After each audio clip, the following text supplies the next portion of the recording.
बच्चों, इस वीडियो में हम पढ़ेंगे चैप्टर लालच का परिणाम। उससे पहले आइए हम कुछ करते हैं। तो बच्चों, यहाँ पर कुछ चित्र बने हुए हैं जानवरों के। तो आप क्या बता सकते हैं ये कौन कौन से पशुओं के चित्र हैं? जैसे कि पहले कुत्ता, फिर खरगोश, फिर बिल्ली और फिर गाय। तो ये सब जानवर है जो आपने बहुत ही अच्छे से देखे हैं। और आप इनको, आपके यहाँ इनमें से अगर कोई जानवर है तो आप यहाँ पर लिख सकते हैं, और आप उसका ध्यान कैसे रखते हैं वो भी आपको लिखना है। तो आइए अब देखते हैं इस चैप्टर में हम क्या सीखेंगे और क्या जानेंगे। बच्चों, इस पाठ का उद्देश्य है लालच न करने की प्रेरणा देना, और नैतिक मूल्य है लालच न करना और प्रकृति से प्रेम करना। तो आइए अब इस पाठ का परिचय देखते हैं। बच्चों, लालच बुरी बला है। लालची व्यक्ति कभी भी किसी भी मुसीबत में पड़ सकता है, और तब केवल पछतावे के अलावा उसके पास कुछ भी नहीं रहता। ऐसा नहीं है कि लालच सिर्फ मनुष्य ही करते हैं, पशु भी करते हैं। इस पाठ के माध्यम से हम आपको ऐसी ही एक लालची बिल्ली की कहानी बता रहे हैं जिसको लालच के कारण अपनी जान से हाथ धोना पड़ा। तो आइए पढ़ते हैं। एक निर्धन यानी कि एक गरीब बूढ़ी महिला थी, जिसके एक छोटी दुबली बिल्ली के साथ वो अपनी एक झोपड़ी में रहती थी। और बिल्ली क्या थी, बचे कुचे टुकड़ों और कभी कभार मिलने वाले पतले से दलिए से ही अपना पेट भर लेती थी।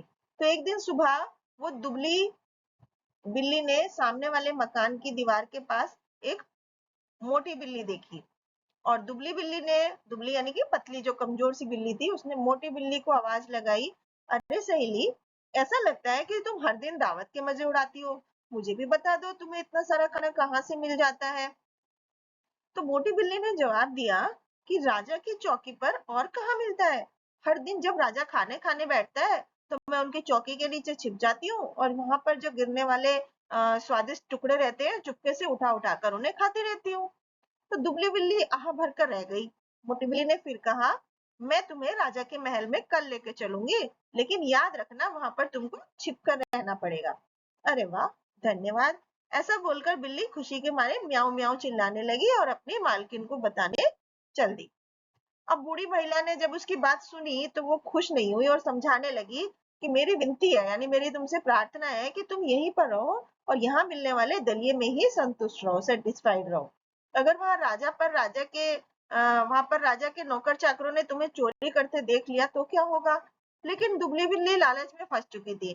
अब उसने उस अपनी मालकिन की, बूढ़ी महिला की एक भी नहीं सुनी, और अगले दिन दोनों बिल्लियां महल की तरफ चल दी। अब उधर एक दिन पहले ही राजा के भोजन के कमरे में बहुत सारी चोरी हुई थी।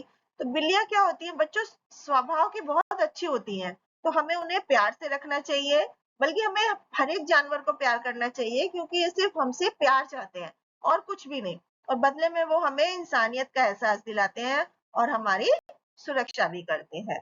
तो बिल्लियां अगले दिन राजा के घर घुस गई। अब इससे नाराज होकर राजा ने आदेश दिया कि महल में घुसने वाली हर बिल्ली को वहीं पर जान से मार दिया जाए। अब जब मोटी बिल्ली चुपके चुपके महल के द्वार से घुस रही थी, तो एक दूसरी बिल्ली ने उसे राजा के आदेश में के बारे में बताकर खतरे से सावधान कर दिया। अब उसकी बात सुनकर मोटी बिल्ली तो तुरंत वहां से भाग गई। अब उधर दुबली वाली जो बिल्ली थी वो चुपके चुपके अपने उनके खाने के कमरे तक पहुंच चुकी थी। अब उत्साह में, एक्साइटमेंट में आकर उसने एक रोशनदान से छलांग मारी और अंदर घुस गई, और वहां एक बर्तन में रखा मछली का टुकड़ा उठाने ही वाली थी कि राजा के नौकर ने उसे देख लिया और मार डाला। तो बच्चों, इस कहानी से क्या जीवन मूल्य सीखने को मिला? कि हमें कभी भी लालच नहीं करना चाहिए। लालच बुरी बला है। हमारे पास जितना है, जो है, उसी में हमें संतुष्ट रहना चाहिए, क्योंकि कहीं ऐसा ना हो कि ज्यादा के लालच में हम अपने पास वाला भी गंवा बैठे। Thank you.